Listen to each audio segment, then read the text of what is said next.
Welcome to the RYM Student Podcast, helping you fit God's truth into your life. Reflecting on biblical truth is vital for the life of the believer. We hope this podcast will encourage you in your walk with Jesus.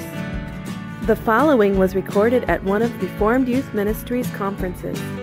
The audio might not be clear, but the message is. We hope you enjoy it. So how should we use social media to glorify God? So we've talked about our identity, but how does identity actually work into social media? So ultimately, it means that when we consider how we use any and every kind of social media, our focus is on pleasing and praising God instead of pleasing and praising ourselves. So for starters, that might mean that we have to get off of it. At the very least, we should take regular breaks from it. Social media is not reality, and I'm pretty sure we all know that. We just have to face the fact that it is edited, it is filtered, and once we realize that, we can actually move on to understand how we use social media. So a couple of years ago, I don't know if you remember this or if you even heard about it, an Australian model and Instagram star named Asenna O'Neill came out and basically shot her platform to bits by explaining that her pictures were not authentic.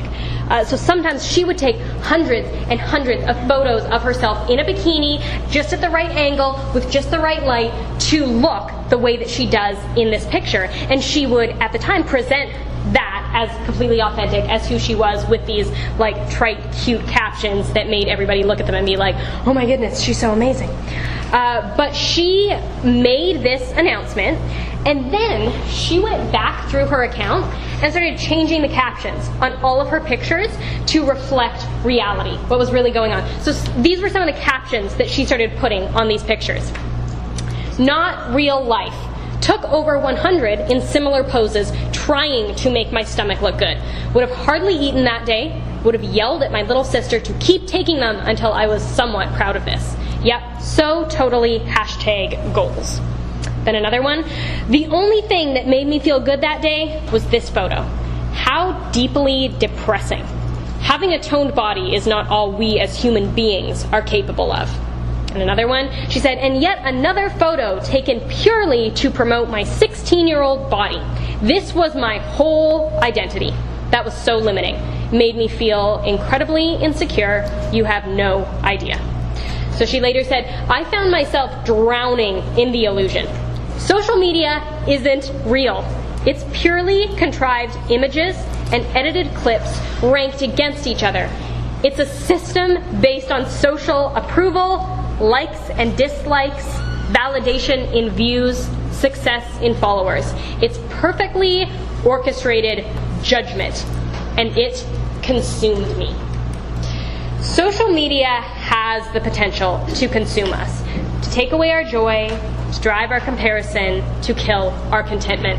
So we need to take breaks from it. We can't live our whole lives on social media. And this is something that I am learning all too well. So one thing that I've started doing that has helped is one day a week on Sundays, I don't go on social media. I take a social media Sabbath. And then when I come back to it on Monday, I come back with a different, better perspective that's rooted in real life, in what's actually going on around me, the people that I know and interact with, than just what's happening online. Now, because of what I want to do with my life, because of what I want to do for my career, I kind of have to stay on social media. But if you don't have to, and you are realizing that social media actually contributes greatly to your desire to compare, contributes greatly to insecurity and shame and frustration, I'm going to ask you to consider getting off of it. Maybe permanently, maybe just for a few weeks or a few months, and then come back if you want and see how you look at it differently. For those of us who do want to remain on social media, which again I think is totally cool, there is one principle that I'm trying to apply to my life, to how to use social media to glorify God, and that's this. Use social media to celebrate, not shame. social media could rightly be called a comparison factory because of how we tend to posture ourselves and filter and edit our lives so that we try to outdo one another and be prettier than one another and be better than one another, and then to retreat in shame when we feel insecure. And I hate that, and I want to get away from that. So I want to use social media to celebrate life. That means, first of all, I cleaned out my follower list. So I do not follow models who only post selfies, because that is not good for me. I also don't follow some friends who I know also just mostly post heavily edited and angled selfies. Not good for my contentment, not good for my spiritual health.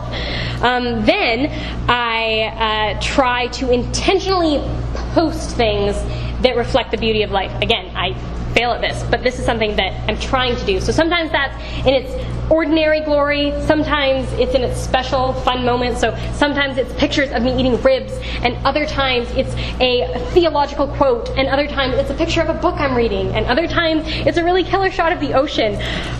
But ultimately, I try to use social media to use it to honor God, to celebrate the life that He's given us, and to refuse to shame others or myself. And I think if we use social media to do that, then it can be extraordinarily cool and fun and God glorifying. So if you have been saved, you, just like Paul, have been set free from the bondage of seeking the approval of man. You've been set free from the chains of comparison and shame. You are accepted by God, and you can be content because of that. And that will inform how you use social media and how you live. Your identity changes how you live, both on and off social media.